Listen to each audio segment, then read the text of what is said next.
খুন, ধর্ষণ, ছিনতাই, ডাকাতি সহ সারা দেশে আইনশৃঙ্খলা পরিস্থিতির ব্যাপক অবনতির প্রতিবাদে আজও রাজধানীতে বিক্ষোভ করেছে বিভিন্ন শিক্ষা প্রতিষ্ঠানের শিক্ষার্থীরা। তারা বলছেন, একটি সফল গণ অভ্যুত্থানের পর দেশের এমন পরিস্থিতি কিছুতেই কাম্য হতে পারে না। শিক্ষার্থীরা বলছেন, কোনো নারী ধর্ষিত হওয়ার জন্য গণ অভ্যুত্থান হয়নি। ধর্ষণের সর্বোচ্চ শাস্তি মৃত্যুদণ্ড দাবি করেন শিক্ষার্থীরা। রাশেদ আনিস জানাচ্ছেন বিস্তারিত।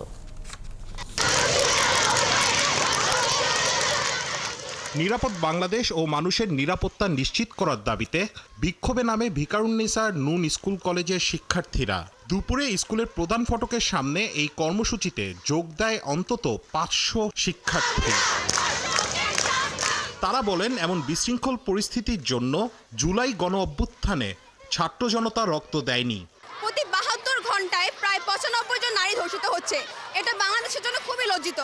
আমার ভাই বোনেরা যারা জুলাইতে রক্ত দিয়েছে, তারা কি এই দেশ দেখার জন্য রক্ত দিয়েছে? স্বৈরাচার যে ছিল তাকে আমরা মুক্ত করতে পেরেছি, কিন্তু বাংলাদেশকে আমরা এখনো সোনার বাংলাদেশ রূপে গড়ে তুলতে পারিনি। কেন আজকে আমরা সেফলি আমরা হাঁটতে পারছি না? আমরা শিক্ষিত হচ্ছি কিন্তু আমরা মানুষ হচ্ছি না কেন? বাসে, তারপরে অটো রিক্সা, কোনোখানেই আমরা সেফ নয়। এমনকি বাসে ধর্ষণের মতো জঘন্য ঘটনা ঘটছে, তাও কোনো সরকারকে ব্যবস্থা নিতে দেখছি না। বেইলি রোডে বিক্ষোভে নামেন সিদ্ধেশ্বরী গার্লস কলেজের শিক্ষার্থীরা। সরকারকে দ্রুত দেশের আইনশৃঙ্খলা পরিস্থিতি নিয়ন্ত্রণে কঠোর ব্যবস্থা নেওয়ার আহ্বান জানান তারা।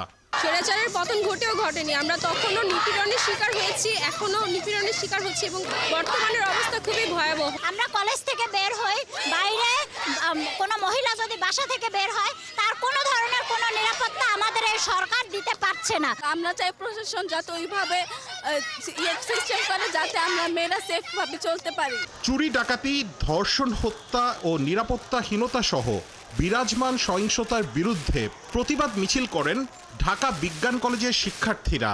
দুপুরে তেজগাঁও কলেজ প্রাঙ্গণ থেকে মিছিল নিয়ে কারওয়ান বাজার শার্ক ফোয়ারার মোড়ে বিক্ষোভ করেন শিক্ষার্থীরা।